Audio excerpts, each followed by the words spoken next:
কয় টাকা কামাই করলে বড় লোক হয়? আপনারা সবচেয়ে বড় লোক কোন? একটা পয়সাওয়ালা কোন? কয় টাকারে বড় লোক কয়? কথা বলেন না কেন?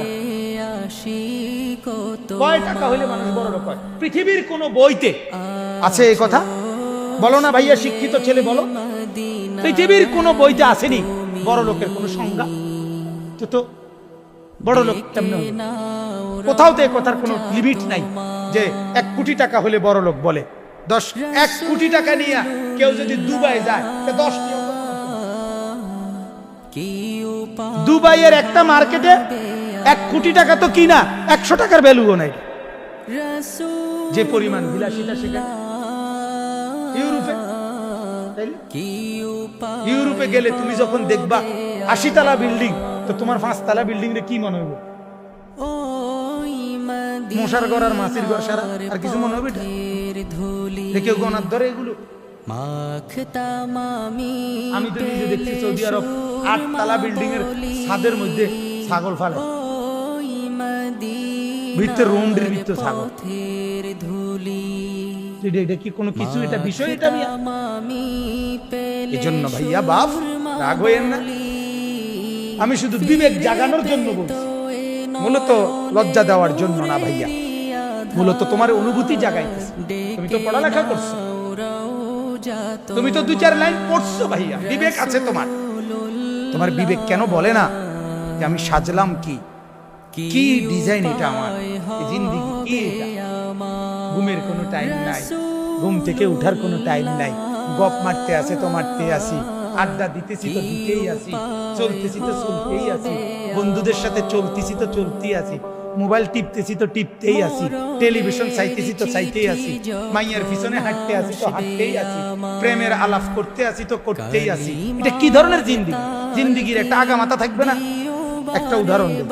রাসূলুল্লাহ সাল্লাল্লাহু আলাইহি সাল্লামের একজন সাহাবী ছিলেন হযরত আনাস ইবনে মালিক রাদিয়াল্লাহু তাআলা আনহু। আনাস নবীজির খাদেম, ছোটবেলা থেকে যিনি নবীজির খেদমত করতেন।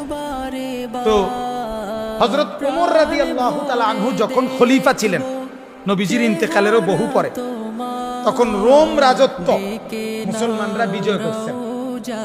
তো ওই রোমের একটা জায়গা নাম ছিল তুস্তার। তুস্তার কি নাম?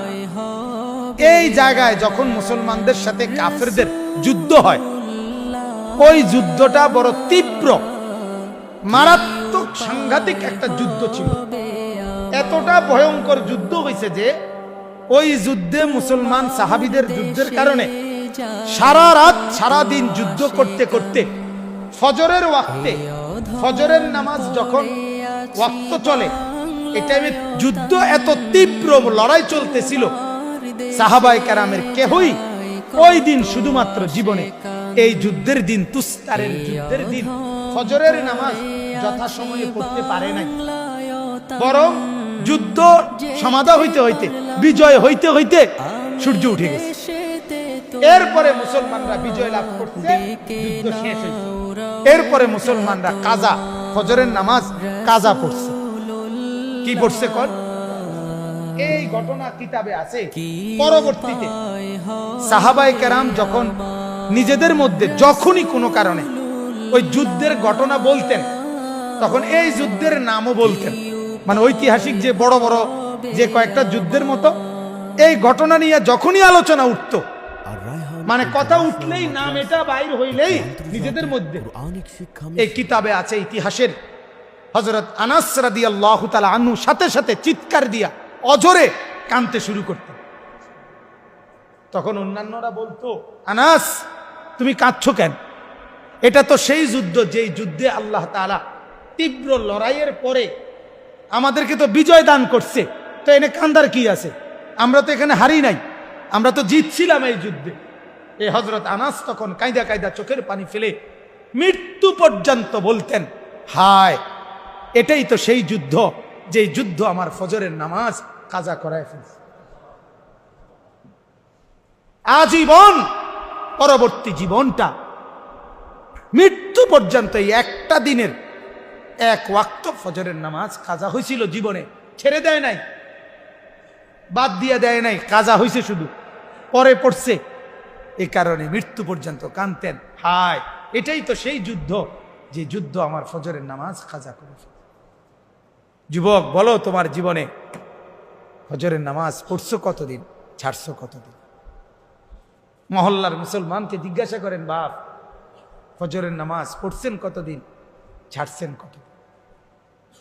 অতএব একটু ভাবেন, একটু ভাবেন। রমজান পরপরই সময় আবারও একবার ভাবা, হিসাব করা কেমন অনুভূতি।